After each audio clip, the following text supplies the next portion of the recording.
और अच्छा मोदी योगी को गाली दो, कैसे भी दे दो, बहुत लोग सुनते हैं।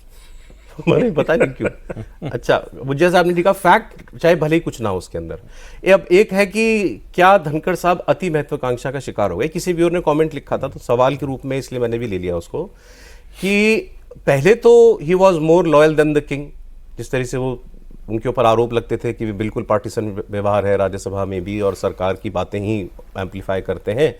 लेकिन पिछले साल लोकसभा चुनाव में जब बीजेपी डाउन हो गई, मेजॉरिटी से नीचे आ गई, तो उसके बाद उनको लगा कि अब मैं कुछ इंडिपेंडेंट सोच सकता हूं, कर सकता हूं, और इस सिलसिले में उन्होंने विपक्ष के साथ मिलना जुलना, उठना बैठना ज्यादा शुरू कर दिया। आपको लगता है तो उससे क्या फायदा होता धनखड़ जी को?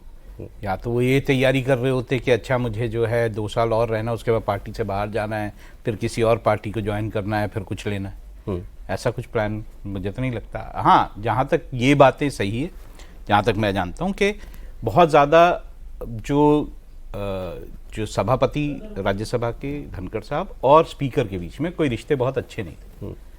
तो ये ज़रूर कोशिश होती थी, वन अपमैनशिप की ज़रूर कोशिश वेरियस जगहों पे देखी गई।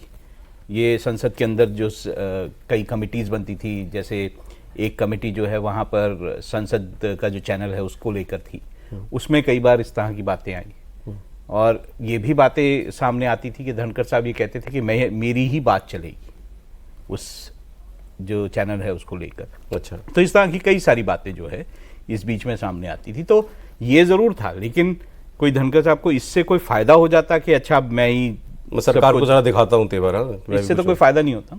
ओके, लेकिन बाय बाय होने तो लगा ही ना किस चीज का भाई? आप ये आ गई, आप जो मेरे को तो लगता है कि वो कोशिश कर रहे थे कि मैं पहले प्रस्ताव ले आऊं। मुझे तो मतलब आप बोलेंगे कि ये कहाँ की उड़ान है, लेकिन मुझे लगता है वो शायद इसलिए भी कर रहे थे कि स्पीकर कैसे लिया, मैं ही ले आता हूँ। भाई तो ये तो सरकार के एजेंडे के खिलाफ था ना। लेकिन मैं मानता हूँ, लेकिन वो इस तरह की बातें कर रहे थे पहले। वो कंपटीशन चल रहा है, उनका कंपटीशन चल रहा था काफी समय से लोकसभा स्पीकर। नहीं, ये कंपटीशन से बहुत आगे की बात है।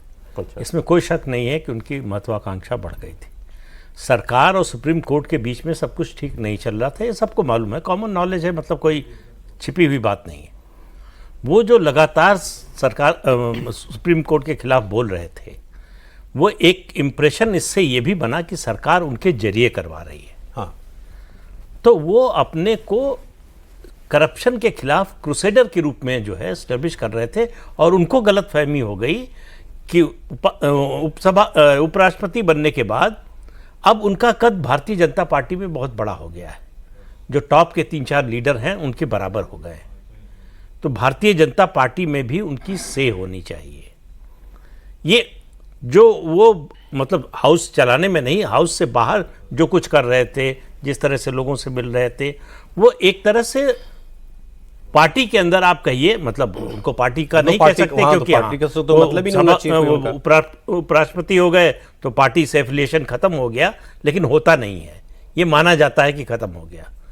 जिस तरह की लगातार शिकायत करते थे मंत्रियों से लेकर प्रधानमंत्री तक की, जिस तरह का असंतोष जाहिर करते थे मंत्री प्रधानमंत्री सबकी तारीफ शिकायतें करते थे पदाधिकारियों से।